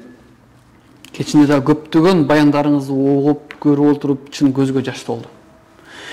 Акыркы жолу эмнеге өтө жүрөгүңүз күйүп ыйладыңыз, ошону айтып бериңизчи. Акыркы жолу. Мен эми ыйладың десең кыргызда ушундай да баягы алсыздай көрөт эмеспи? Бирок казино боюнча музейм өтүп кеткенде, эч ким менен сүйлөшпөй. Лифтке жеттим, ошондо көзүмө жаш келди кадимкидей. Казино жөнүндө. Бирок эми эч кимге көрсөткүм келбеди, лифт 7-нчи этажга көтөрүлгөнчө мындай билдирген жокмун да эч кимге. Анан команда жана жардамчылардын тосуп алганда да сүйлөшкөн жокмун, ошо кирип алып бир топко чейин отурдум да. Ошон мага аябай катуу тийди. Бул азыркы жогорку кеңештин бетине сүйкөгөн көп болуп калган жокпу казино? Көп болду. Көп болмок тургандан ары жагы деле болду, бирок ушул жогорку кеңештин деле тарыхый мүмкүнчүлүгү бар. Азыркы бийликтин деле тарыхый мүмкүнчүлүгү бар, кайра кайтышыбыз керек. Казино бирдеме десе эле ансыз деле мыйзамсыз иштетип атат. Ошолорду мыйзамдаштырыш керек. Ансыз деле иштеп атпайбы? Бул андан бетер уят нерсе да. Мыйзамды түкүрүп коюп иштеп атса, ой, ансыз деле иштетип атат, ошону мыйзамдаштырып берели. Сен андан көрө мыйзамды катуураак кара, иштет, ошолорду иштетпей контролдо. Ушул жагын сойлонсо болмок да. Сиз айтып калдыңыз эми баягы ыйлаган деп, эми көзүмө жаш келген учур ошол болду чындыгында. Акыркы жолу. Андан бери деле болсо болгондур. Мен чыгармачыл адаммын. Мына мисалы кече портердин кабинасында баратам. Ош Бишкек жолу. Бул тарабын машина менен тосуптур. Ар жагын тоспоптур да. Анан жанында молдек айтып атат, кап тосуп койсо болмок. Эми кантип бурулабыз, машина көп экен, ушунча аркада процессия келатат депчи. Бирок машина өзү токтоду да. Аварийканы жакты аркадагылар да токтоду, ичинен бата кылып атат, анткени биздеги портерде адамдын сөөгүн алып баратканбыз. Жакшы элбиз. Ошону көрүп, өздөрү токтоп, жолду бошотуп берди. Мындай аябай толкунданып кеттим да. Ичинде бата да кылып атат, жолду да бошотуп берип атат. Биз ушу өлүктү да сыйлаган элбиз негизи. Бирок кээде бирибизди сыйлабай бөлүнүп кеткен айтам да, ошо сөзсүз ушул жакшы адам деш үчүн өлүш керекпи? Өлүккө ара көргөн сөздү ширикке деле айта берсек кандай болот? Өлгөн адамга кандай кишилерди сен айтпайсың да, жаман киши болчу, ууру болчу, жегече эле анан кекчил болчу дебейсиң да, жакшы киши дейсиң. Өлүккө ара көргөн сөздү тирикке эмнеге айтпайбыз деп кээде ошону ойлонуп калам да. Позитивдер болсо жакшы болот. Нуржигит агай. Бир үй бүлөдө 6 баласы бар. Бир үй бүлөдө. 6 баласы үйүнү банкка алдырып атат. Банкка алдырып атат, башка банктан барып кредит алайын десе бербейт, айла жок бирөөгө барып процент акча алып атат да. Ошондо процентке берген адам күнөөлүү болобу же алган адам күнөөлүү болобу? Эмне? Мисалы берген адам күнөөлүү боло турган болсо, бербей эле койсо, ал 6 баласы бар адам көчөдө калып калат. Билесизби ушуну? Процентке алсаң, эми ансы деле көчөдө калат, процентке алса. Ишенип коюңуз, эмне? Тиги процентке берген адам доолабайбы? Доолаганда да ушундай доолайт, кыректен алып тур. Анда бербей эле коюш керек экен ага. Берсең, проценти жок бер. Кантип берет бул заманда? Ошондой муктаж адамга жөн эле бересиң. Ошондой муктаж адам, караңыз. Берсең, проценти жок бер. Же бир айт да, мына мен эми $1000 берип атам. Эми билесиңби, бул процент керек болсо, менин коюм бооз болчу сага бергенде, быйылга чейин тууп калмак деп колусумен алсаң, ошол деле сүткөрдүк да. Берген дагы күнөөлүү, каргышка калат, алганда каргышка калат, ортомчусу дагы ошого макулдук берген бийликтин токтомдору бүт бар деп тура эмес.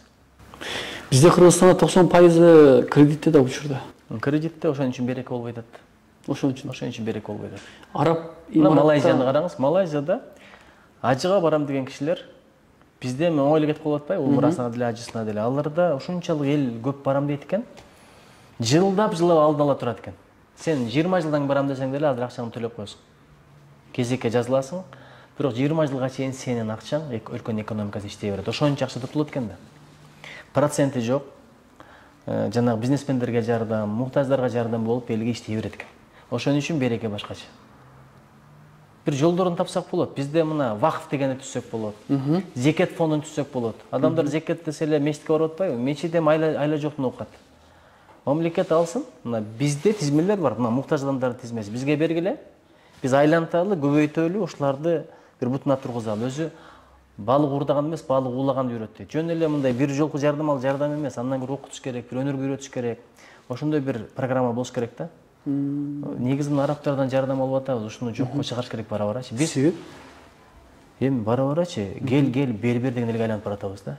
Адам дейт, суроонун кайырчылыктын эшигин ачса, Алла Таала кедейликтин эшигин ачып коет экен. Биз элге үйрөтүшүбүз керек да, бизде бирөөгө жардам берели. Мына Ошто Навай мектебин Өзбекстан куруп берди. Россия 9 мектеп куруп берген атат. Арабтар куруп берип атат. Түрктөр куруп берди университетти. Биз качан курабыз? Кыргызстандын, Казакстандагы же билбейм, Франциядагы университет качан болот? Качан биз Өзбекстанга мектеп куруп беребиз? Бергенди үйрөнмесең өлкөнүкпөйт экен да, ошону мен түшүндүм. Пелге жараша өнүгүү болот экен, мотивация болот экен. Анан кел бер деген мененчи мындай издевенский настроение деп коет, Кудай ошондон сактасын. Ошого баратабыз азыр. Сиз азыр башка мамлекеттерде жүрдүм деп көп айтасыз да, Японияда. Ошол жактын программаларын бизге алып келсеңиз болбойт беле деген суроо да. Эми уйга эри токубайт деген бир сөз бар да. Алардыкы өзүнө кут болсун, биздин өзүбүзгө кут болсун. Мисалы, бул деген сөз япондордун сушисине сен отургузуп койсо чыдайсыңбы? Алардын тамагы өзүнүкү. Морепродукты там шарактаган, шырылдаган сууларды ичип эле жыргап жүрө берет. А биз бай 5 бармак жеп көнгөн ашказанага чыдабайт да. Биздин менталитет өзүнчө, биздин өзгөчөлүктөр өзүнчө. Ишенип коюңуз, япондордун да күчтүү жактарыбыз бар. Колдон алып айтабыз да. Ошон үчүн биз кыргыздын өзүнүн чындыгы бар. Ошол чындыкка негизделип эле жакшы саясат кылсак болот. Алардан үйрөнө турган нерсе бар, бирок копия кылганга жарабайт да. Мисалы, бир адам Жалал-Абадтан Акталага иштеп келсе деле, чөп жар жеш керек, салат жеш керек деп айта албайт. 6 айдан кийин ал деле жеп калат. Анткени чөйрө ошондой, абарай ошондой. Бирөө башка дарыгер болуп барыптыр дейт. Ошо Бишкек тараптан барганбы, анан жалаң лет жеп береткенсиңер, зыян эле зыян, чөп жар жеш керек, жер жемиш жеш керек деп 6 айдан кийин өзү дагы ким союптур деп калыптыр да. Чорп машинеге челичи депчи. Ошол сыяктуу нерсе.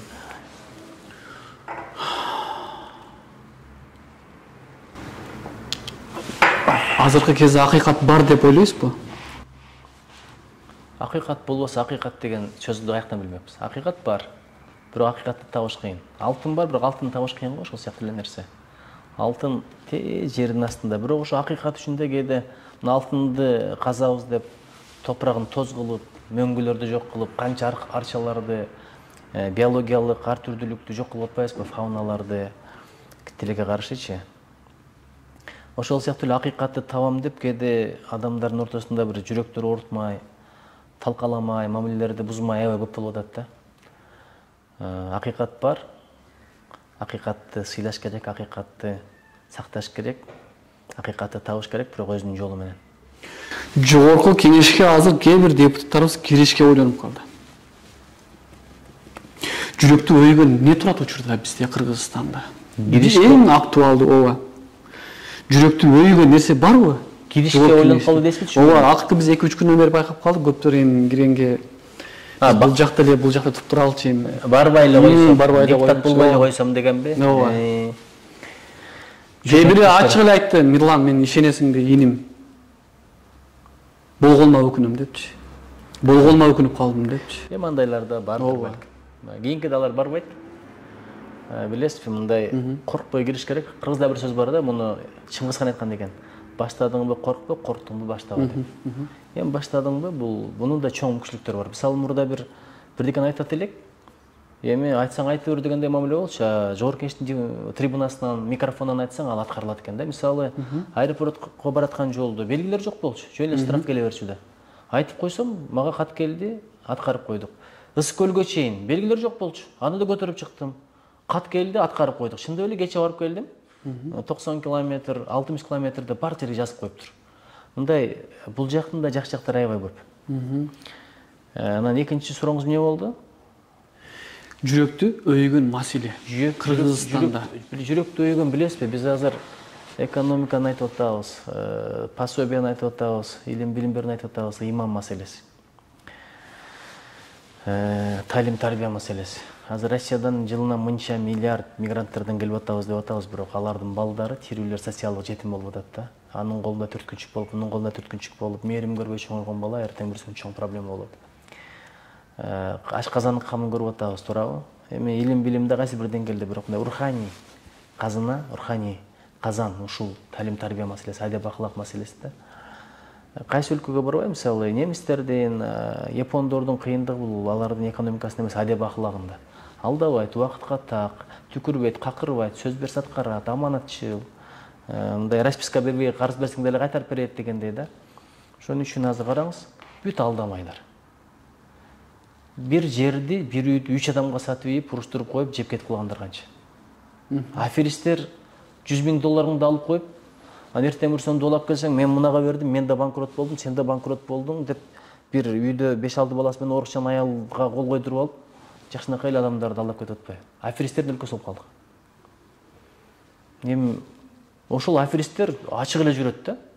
Аларды кармаш деле мүмкүн эмес экен, камаш деле мүмкүн эмес экен, же тилин таап коебу, же пара менен сатып алабы, же мыйзам ошондой түшүнө албай эле койду.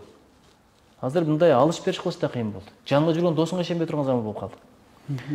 Ушул жактарын ойлоп, анан бизге кайсы инвестор келет. Келсе да бир аферис келет да. Ушул жагын жакшылап карасак жакшы болот эле. Биздин мигранттарды кечээ жакында бир ай аралыгында аябай сыймыктануу менен айтышты. Германияга, бул Европа мамлекеттерине өтө көп жумуштарды түзүп бердик деп сүйүнүү менен айтып атышат да. Туура эле көз карашпы бул? Эми барам дегендерге шарт түзүп берген жакшы эле нерсе. Бирок баары бир ниет кылышыбыз керек да, биз көп эле эмеспиз. Эгерде бир Бангладеште, Пакистанда 150 миллиондой калкыбыз болгондо аябай мен аракет кылат элем. Бир бөлүгүн сыртка чыгаралы, дүйнөнү багындыралы, бизде үйрөнөлү. Эми кеткенден кийин болгону бир 7 миллион эл болсок, эми кыргыз эли деле бир 4 миллион тегерегинде болсо, анын дагы 1 миллиондон ашыгы талалап жүрсө, алардын бала бакыралары ошол жактын тилин сүйлөп, ошол жактын маданиятын сиңирип кала берет. Дагы 1 муң, 2 муңдан кийин келбейм дейт Кыргызстанга. Кайсы тилде чоңойсо, I don't want to go to Kyrgyzstan деп элетет америкалык. Предки откуда приехали, боже упаси, не поеду обратно. Я россиянин деп элетет. Элди жоготуп атпайсызбы? Сиз азыр айта кеттиңиз. Мен керек болсо, менин айлыгым, акчам өзүмө бир айда эптеп зорго жеткен, шүгүр деп айтам депчи. Америкада жүргөн экенсиз. Эмне ошол жакта эле калып калган жоксуз? Мен неден улам бул суроону берип атам? Себеп кеткендер аябай көп. Алданып калгандар андан да көп. Мексикага барып, өтпөй калып, акчага күйгөндөр андан да көп да. Жолдо өлгөндөр бар. Жолдо өлгөндөр бар.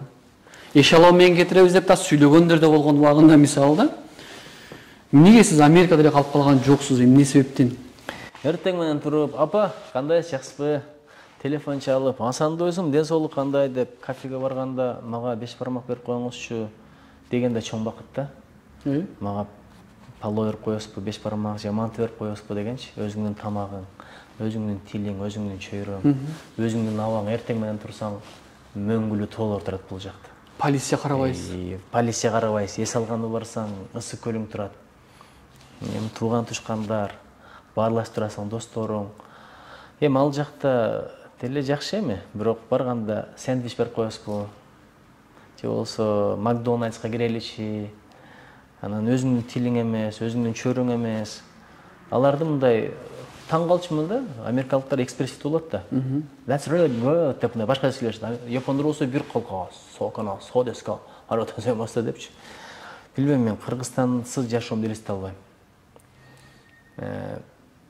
Барганда качан Кыргызстанга кетем деп шашат болчумун. Калып калыш мындай турсунчу. Болгон 2 жылга барган Японияга, Америкага болгон 1 жыл окууга барган. Анан ойлонот элем, кайра келип бир PhD кылсам, магистратура кылсамбы деп, бирок биякта да кыла турган иштер толуп тура, өмүр өтүп барат, ошон үчүн кайра барган жок. Кайра барган жоксуз? Окуганга, мен окуганга, иштегенге алганга эмес. Иштегенде жоксуз Америкада? Америкада профессорго жардам бердим, бир аз иштедим. Японияда мен ресторанда иштегенмин. Баягы салам Нью-Йорк көрдүңүз беле? Кудум ошондой болуп иштейт элем. Полду да жуудук, идишти да жуудук. Эми башка жумушка баралы десек, деканат уруксат бербейт эле. Бир гана подвалда иштегенге мүмкүнчүлүк бар эле, эч ким көрбөгөн жерде. Кокус иштегенин билип калса айдап жибермек. Стипендиям да бар эле. 2 жыл окудум, келгенде $20,000 менен келдим. Өзүмдү өзүм багып, стипендиям экономдоп, дагы акча таап, ошентип келгенмин да. Андай акчаны мен депутат болобуз таба элек. Таба элексиз. Бирок акчага кызыкпайсыз же кызыгасызбы? Жок, чын айтайын, акчага кызыкпайм.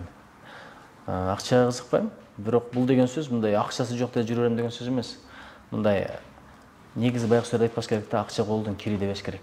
Себеп? Акча да керек нерсе. Акчага да муктаж, бул да муктаждык. Бирөөгө садага берем десең, зекет берем десең, ажыга барам десең, апаңа белек берем десең, бала бакыраңа жашынакай окутам десең деле акча керек. Акча колдун кири дегенде, ме кир деген сөз иштеп калат экен да, мындай акчаны түртө баштайт экен да. Ошон үчүн мен дайыма тилейм, Алла Таала акча, адал акча бер, берекеси менен бер, жакшылыкка иштетейин, анан берешендик менен кошо бер деп. Адамдын бир жаман сыпаты бар, байыган сайын берешен болбой калат да. Тыйын санап калганы Кудай сактасын. Анткени берешен адам Аллага жакын дейт, адамга жакын дейт, бейишке жакын дейт. Сараң болсо тозокко жакын, Алладан алыс, адамдан алыс болот деп коет. Мен билгемге таң калам. Бир журналист катары айтайын. Мечитке барам. Моюн калайм, мен 5 вакыт окубайм. Өткөндө бардым. Барып катыштым. Имам баян айтып бердим, сүйлөп берди аябай сонун. Бирок чыгып баратканда мен журналистмин.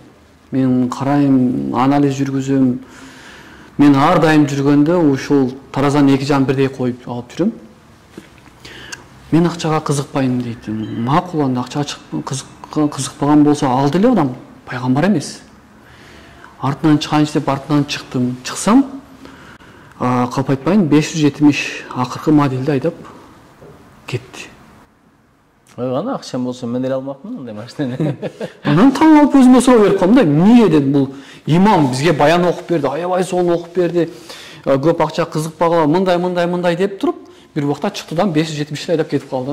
Таң калып калдым да, негизи эл эле азыр бул эфирди көрсө айтат, бирок туура дейт. Молдакелер өтө сонун күчтүү машиналар деп кетет. Керек болсо депутаттардын машинасынан күчтүү машиналар да. Кай жактан пайда болот?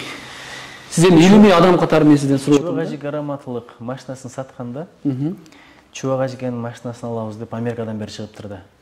Эми орай айтканда 5000ге сатам десе 15000ге алабыз дегендер чыгыптыр. Кээде ушу илим адамдын даражасын аябай көтөрөт. Мен ушу байкадым. Чоң бизнесмендерден ушул аалымдарга кызмат кылсак, үй алып берсек, машина алып берсек дегендер четтен эле чыгат да, таң каласың. Чогуу ачкен үйүндө эле раматылык баягы Муктар Өмүракунов деген агай куруп берген экен. Замандаш партиясынын. Замандаш партиясынын лидери. Ошондой эми алымдардын кадыры башкача. Мисалы мен депутат болсом деле депутаттын мөөнөтү менен, бирок алым Чубак ажеке ойдон кетти. Апшүкүр ажеке канча депутат кетти, Апшүкүр ажеке ойдон эле жүрөт. Максат ажекени кызматтан кетирсең деле Максат ажеке. Каяка барбайлы, мисалы депутаттарга кызмат кылалы дегендер кем эле болсо керек. Бирок талашып кызмат кылышат экен. Мен машина менен ташыйын, гостиницасын сен көтөр. Мен өзүм эле барын кылайын, белек бешкегим да бар эле, чөнтөгүнө каражат толтурайын деп тургандар көп эле экен да. Ушинтип бир илим менен жаратканга мамилеси менен булардын даражасы бийик болот го деп койдум негизичи. Анан эми мен айта албайм да, мен алымга каршы бир сөз сүйлөй албайм. Кайсыл каражатка тап. Алым эмес, имам. Имам, имам. Мен имам деле жөн эмес да, бир алым да, бирок негизи ушул Алла Таала эгерде берсин, адал акча берсин, таза акча берсин, бирок билесизби? Бир сөз бар да, дүйнөнүн ичине кирсең кир дейт, бирок дүйнөнүн ичине киргизбе деген сөз бар да.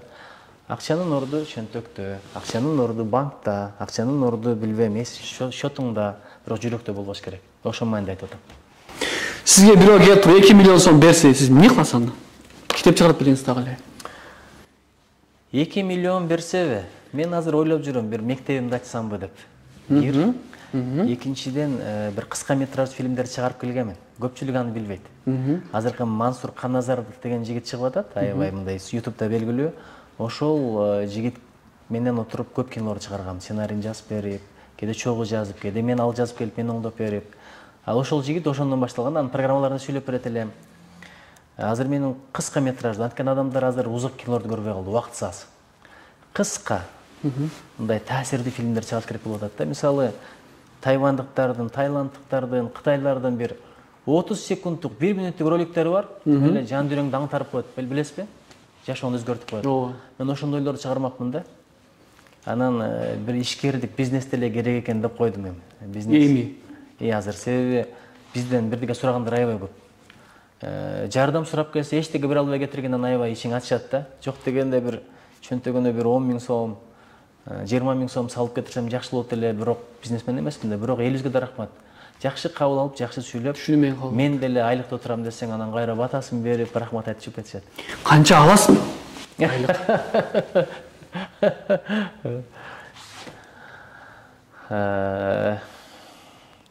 2-3 күн алдын мага бир кыйын киши келди, конок. Атын айтпай эле коеюн, ким экенин. Эфирден калып сурадым, канча айлык аласыз деп. Бирок көзүм 2 минуттай жумулбай турду да. Эмне деди? Көп айлык деген? Ал айлыкты эмес, ал акчаны мага берип эле кайра бирөөгө берип кой десечи, ал мен үчүн чоң сыймык болмок. Көп. Бизге мындай служебный машинабыз жок. Ошо жардамчы. Баягы өткөндө бир депутат 100 000 алам деп чыкпадыбы? Ошонун ичинде региондорго чыкмай, такси жалдамай, ошолордун баардыгы командировочный, баардыгы кирет ошол жакачы. Ошонун ичинде. Ошонун ичинде болот. Өткөндө бир депутаттын интервьюсун окуп калдым. Уккан деле жокмун, ошол темасын ошондой коюп турду да, мен мынча айлыгым мынчага жетти деген айтып коюп турду. СМС көп. Окуйун. Бирок актуалдуусун окуйун. Окуңуз, рахмат. Себеп дегенде альбомубуз качан чыгат, жаңы китебиз качан чыгат дегендерди окубай эле коюн, ал күнүмдүк дежурный суроо дегендей да. Урматтуу Нуржигит Кадырбеков, абдан сонун маек болуп жатат. Сизге өтүнүч, жерге талдан келген этникалык кыргыз мугалимдери дейт. Мектепке ишке кире албай жатышат, кирсе да аларды башка көз менен карашат, башкача айтканда өгөйлөшөт. Мен көп мугалимдер менен сүйлөшүп ушундай корутунду чыгардым. Мен Жергетал райондук билим берүү бөлүмүндө 32 жыл иштегенмин. Сиздин көз карашыңыз буга кандай? Эгер ушундай мамиле болсо өтө өкүнүчтүү. Өтө өкүнүчтүү. Мен ушу Тажикстандан келген мекендештерибизден, менин үйүмдү ремонттоп берген ошол тажикстандык мекендешибиз болду. Мишенип ушунчалык такып экен, акчаны берип коюп кетип калам. Өзү барып, керек мыгы болобу, агы болобу, билбейм, обои болобу, өзү эле алып келип атты да. Анан кээде биз базарга барсак айтат, кандай адам тандагансыңар деп, эмне десек, өзүнүн акчасындай содулашат дейт, түшүрүп бериңиз. Анан экономду алып кетип атат. Көрдүңүзбү, талим тарбия бак такыр башка. Ошол жерге талда чоңойгон кыргыздардын такыбалыгы, салты сактагандыгы. Анан бул кыргыз эли көпчүлүгү келип алып алардындай бөлөксүнтүп, батырбай, бул жакшы нерсе эмес да. Негизи эле биз айкөл эл болушубуз керек. Манас атанын өзгөчөлүгү ошо да. Казактын жер көкчөсүндө эл кылып алдыбы? Кытайдын албан бетинде эл кылып алдыбы? Жакшы мамиле, айкөлдүк, кечиримдүүлүк менен. Биз өзүбүздүн бир боорлорубуз, Кытайлар кыргыздар мисалы биздин бир тилек бар да, өмүрүмдө бир Америкага барып келсем, же Дубайга барып келсем, же билбейм, Турцияда салсам, же бир Ажыга барсам, Кытайдагы кыргыздардын эң чоң тилеги чоң кыргызга барсам экен дейт экен. Чоң кыргыз деген биз экенбиз. Бүт дүйнөдө кыргыздардын туу тутканы, медер тутканы бизбиз. Анан Кыргызстанга келгенде кытайлык бир кыргызды алдап кетиптир. Ошондо ыйлап атса экинчиси көңүлүн көтөрүп коет дейт, эми алдаса да кыргыз алдады да, жесе да кыргыз жеди депчи. Эми биз ошолордун баардыгы өрнөк болушубуз керек да, боорубузга батырып, келгендердин башынан сынап, бизде Кайрылман деген программа бар. Башкасын албасаң да биринчи ушуларды ал. Мусапыр, жардамың болсун, жүрөгү жылыйт, эртең бүрсүн булардан да кайтат. Ошон үчүн мен кечирим сурайм ошондой болсо. Эгер ушундай адилеттик болсо, мага кайрылыңыздар. Кимбир айтмакчы, өлбөгөн жерде калалы. Нуржигит агай, саламатсызбы? Мен учурда гемодиализ алам, 3 балам бар, квартирада турабыз, жолдошум иштейт, жалгыз бизге балдарыбызга пособие чыгарып берсе жакшы болот эле дейт, деп жазып коет. Эми кайрылалычы, караң, гемодиализ айланайын, эми бул адам денеден заара чыкса биз кадырын билбейт экенбиз. Гемодиализ деген эми бир жыл гемодиализге жатсаң канча миң сом, Бул деген сөз бир зараны чыгарыш үчүн ошончо акча төлөп атасың деген эле сөз. Кандай арман да? 3 баласы бар экен, квартирада. Арман дүйнөдө, бул арман дүйнө. Ошон үчүн пособияны ушуналарга бербей кимге беребиз, мен түшүнө албай жүрөм да. Эмне үчүн бир жыл өкмөттү деле өтө айыптагым келбейт. Эмнеге булар бай уюң бар экен бербейбиз, коюң бар экен бербейбиз дейт. Көрсө пособие албай турган кишилер деле пособие ала берет экен деп документ турлап келип. Ошого комиссия болуп барышат экен дагы, ошондон чыккан нерсе экен мунун баардыгы. Анан эми бизге кайрылсын, мен деле министрге, Кудайберген Базарбаевичке айтайын, өкмөткө айтайын, жардамды бергиле, жок дегенде пособие. Пособие деген ал гемодиализге жетпейт, ал бирткеле акча. Ассаламу алейкум. Нуржигит ага, сизди жана үй бүлөңүздү урматтайбыз. Үй бүлөбүз менен Аллахым өзү колдосун. Ар дайым Аллахтын назарында болуңуз. Үй бүлөм менен сизди сыйлайбыз дейт. Баардыгыбызды Аллах колдосун, рахмат. Тилегиңиз кабыл болсун. Нуржигит агабыздын сүйлөгөн сөзү, кылган иши өз орду менен. Мен ушунчалык сыйлайм, ийгилик каалайм. Элдин батасы дейсин, байкебизге окшогон чынчыл, адал иш кылган эр азаматтар көбөйө берсинчи дейт. Амин. Батасы тийсин деген сөз абдан жакшы экен. Өзүңүзгө да бата тийсин. Бата насип этсин. Нуржигит ага, ассаламу алейкум. Сиз пара алгансызбы дейт. Тоба кылдым, Муну менден сурабагыла. Мен Ош мамлекеттик университетинде мугалим болуп иштедим.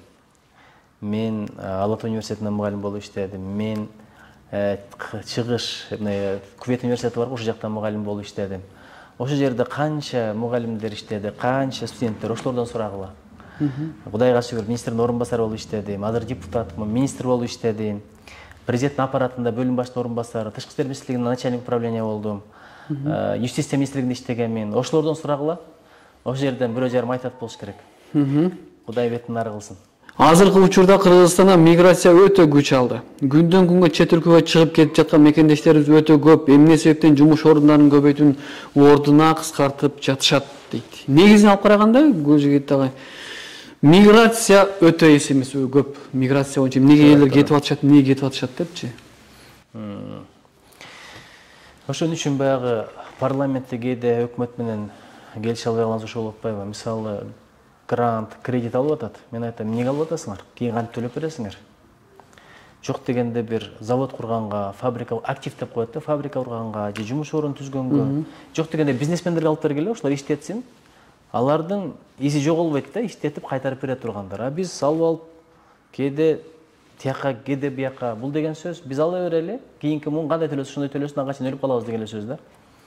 Ошол чет өлкөдөн келген каражаттарды бюджети жапканга эмес, пособияга эмес, же бир башка жака эмес, жумуш орун түзө турган структураларды, ишканаларды түзгөнгө кетире турган болсок, маселе бир топ сон болот эле. Ушундай бир мыйзам демилгелет окшойм, бирок өтөбү билбейм. Карызды кайта турган, изи кала турган булагы бар нерселерге гана алалы дегенчи. Саламатсызбы? Менин суроом. Мен квартирада жашаймын. Хозяиндер бартердин акчасын кымбаттатып эле жатышат. Сууну да, мусорду да биз төлөйбүз. Суудагы мусор, свет баары кымбаттап кетти дейт. Эми батирдин ээлери деле кирешени каалашат да. Бирок мен ушу тилек кылат элем. Бирөөгө мындай жардам садага бергенге караганда карыз берген солу көп экен, билесизби? Себеби карыз качан алат? Муктаж болгондо алат экен да. Муктаж болгондо карыз алат экен. Карыз узартып берсең, анын солу күн сайын ошончо карыз бергенде болот экен да. Бизге да ушундай кыректен алып эле төлө дей бербей, кичине бир жеңилдик берсек. Мисалы азыр мен Кудайга шүгүр, биякта үйлүү болуп калдым. Үйүм бар да. Бишкекте. Үй жокторду ойлоп алып кызылат боло берем. Жакында бир племянник деп коет, агамдын баласы келди. Ошого квартира издегенде аябай кыйналдык да. Иши жок болсо, жаңыдан келсе, баласы бар, аялы бар. Бир чамаданын көтөрүп келип турбайкыш. Мен айттым, үйүмдө жашай бериш дедим. Десем, уялды окшойт. Анан таап бир ээси менен кошушат экен, эми ээси өзүнчө бир комнатасын бериптир. Анан дагы ээси жанагы баласын садикке алып барганга 4000 төлөшкөн, ошону мен алып барып берейин деп, ошентип отуруп анан чечишти да маселени. Анан жалаң мындай бир квартира алып жашайм десең, аябай кымбат экен.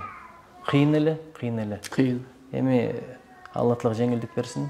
Биз дем колдонуп аракет кылабыз да. Азыр сиз депутат болуп көзүңүз ачылдыбы же кайра элди үстүртөн карап баштадыңызбы деген суроо. Сен көптөр депутат болгонду билесиз, эми айтып атышат, эми ачуучундук моюнга алалы.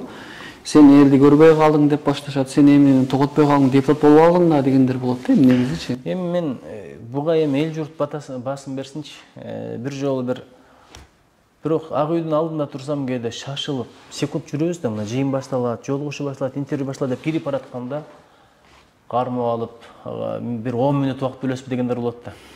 Бир жолу ошентип бирөө айтканда мен айттым, туруп туруңуз, мен азыр кирейин, секунд азыр башталат, мен сизге сөз чыгам дедим. Кайдан? Тогуз-Тородон келдим деди.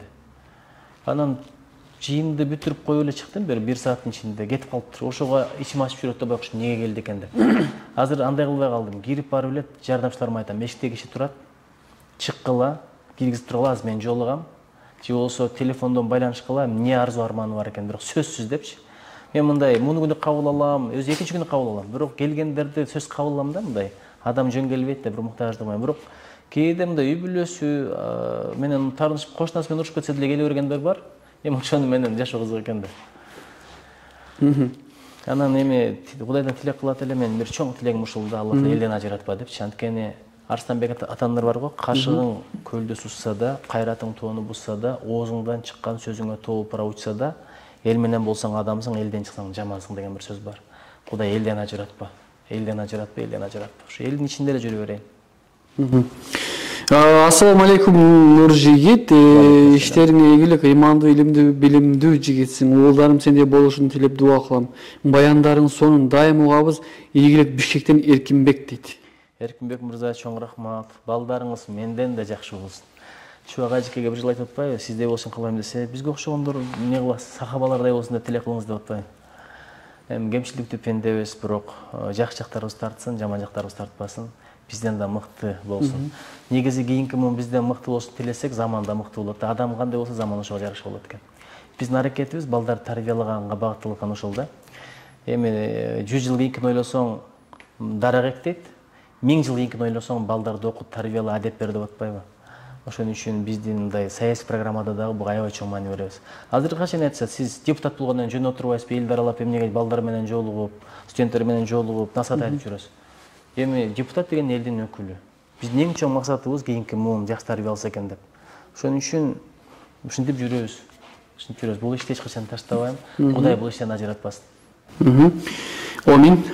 Бул жакта дагы жазып турат. Ассаламу алейкум. Бала тарбиялоо жөнүндө айта кетсеңиз жакшы болмок дейт. Жана ошондой эле баламды мектепке бериш үчүн кантип онлайн очереттерге жаздырам дейт. Мен деле чындап онлайн очеретке жазылып эле көпчүлүгү балам жайгаштырып коңуз деп келет. Онлайн очеретке жазылдым. Бала бакчага деле ошондой кылдым, мектепке. Эми мектепке бирок чын айтканда мына акыркы жолу очерет жетпей калганда сурандым ачыгын айтканда. Сурансам 40-кылып, 38-чи кылыппы. Жөнөкөй эле мектепте болчу, жакында кызымды, чоң кызымды Мариф мектебине бердим. Эми түрк бир туугандардын мектеби экен. Адеп аклагы, менталитети, жакшы башка тил үйрөнсүн. жаңы бир чөйрө болсун деп бердим. Ошондой экен да. Ошон үчүн анан бала тарбиясы бул өтө чоң тема. Мен бирдекен айтайын, жаш балага чоң кишидей сүйлө, бирок чоң кишидей жооп күтпө. Бир, экинчиден балага тарбия берем десең өзүңдү тарбияла. Бала сөзүңдү жөн угуп коет, бирок сенин кылганыңды кайталайт экен да. Ошон үчүн өзүңдү тарбиялай берсең, бала сени көрүп чоңоюп кете берет. Анан өзүң өмүрүндө китеп кармабайсың, видео көрөсүң, сериал көрөсүң, бой 5 правил көрөсүң, балаң жаныңа келсе бар китеп оку десең, бала эч качан окубайт да. Анан тилиңди абайла. Ошо биздин пайгамбар алейхиссалам деле ушундай мындай айткан экен го, аялыңдын оозуна мындай жүзүм салып кой, кийин балаң да ошону көрүп чоңоет депчи. Эң балага жакшы тарбия аялың менен болгон жакшы мамиле болот экен. Мындай ментальный арифметика же немис тилин үйрөтүш эмес экен.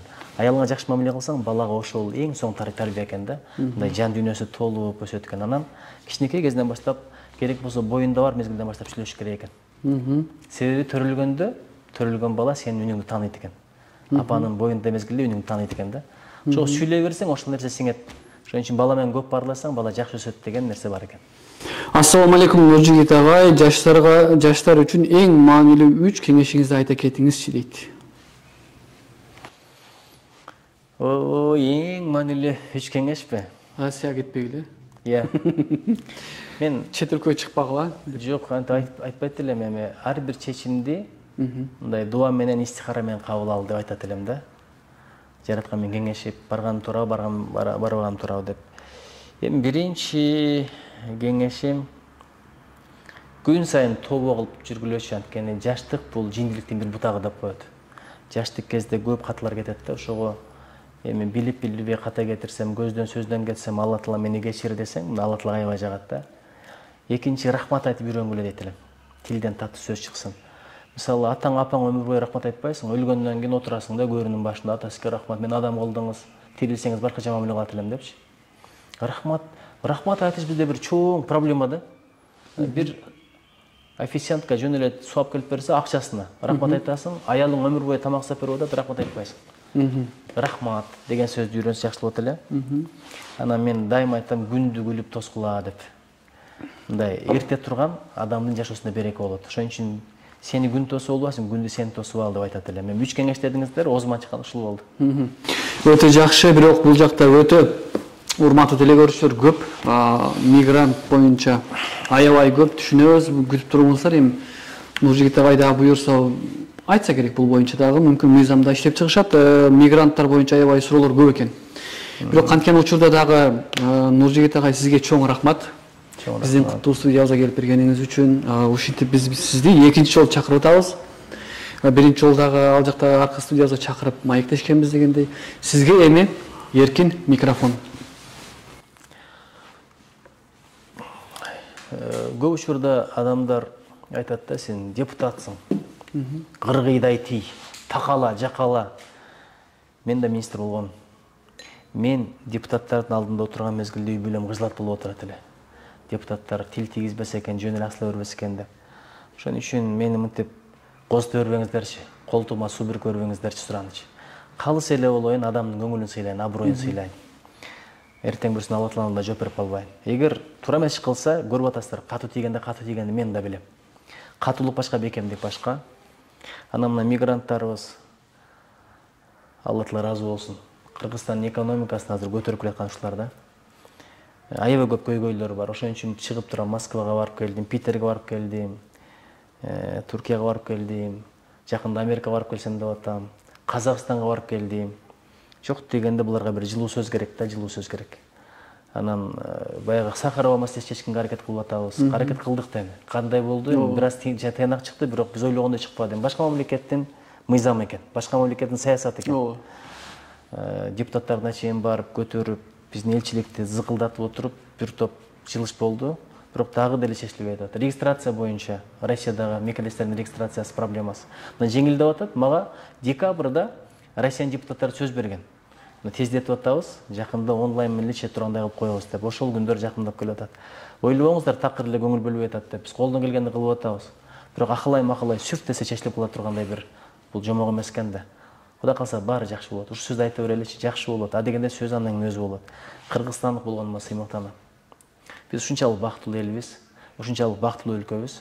Кудай бир өмүр бар, bir til бар, bir жүрөк бар, bir ата, bir эне, bir мекен бар. Мекенибизди аман койсун, мекенибизди сактап берсин. Калган маселе чечилет. Жүрө-жүрө көч түзөлөт, жүрө-жүрө суу тунуйт. Ошон үчүн Кудайым бизге ынтымак берсин. Ынтымак эле болсок, Алла Тааланын жардамы келе берет. Ошон үчүн жаманды жакшырып, жакшыны ашырып, анча-мынча жамандыкты көргөн жерде күбөн, пуккан жерди унутуп, позитивди сүйлөп кете берели. Азыр караңыз, негатив чыкса элдин баары көрөт, позитив чыкса эч ким көрбөйт. Бирок жаман нерсе айткан сайын таркайт экен, жакшыны жашырган сайын жоголот экен да. Ошон үчүн жакшыны айтып жаялы, жаманды айтпай жоёлу. Деп биз дагы эфирди жыйынтыктайбыз. Урматтуу теле көрүүчүлөр, бүгүн бизде Жогорку Кеңештин депутаты Нуржигит Кадырбеков болду. Агайыбызга терең ыраазычылык билдиребиз. Буюрса да алдыңкы айларда дагы чакырабыз. Өтө жөнөкөй мотиватор биздин Жогорку Кеңештин депутаты деп ушундай кишилер айтсак болот. Биз менен келип жөнөкөй биз менен тең туш эле учурашып, кандайсыңар, жакшыбы, ден соолуктар жакшыбы деп биз менен сонун отуруп маек кылып берди. Сизге терең ыраазычылык, Аллах ыраазы болсун. Амин. Чоң рахмат. Амин. Эртең дал ушул убакытта, ушул саатта жолугушканча сак саламатта калыңыздар. Бүгүнкү түз эфирди мен Мирлан Муратов алып бардым. Жолугушканча.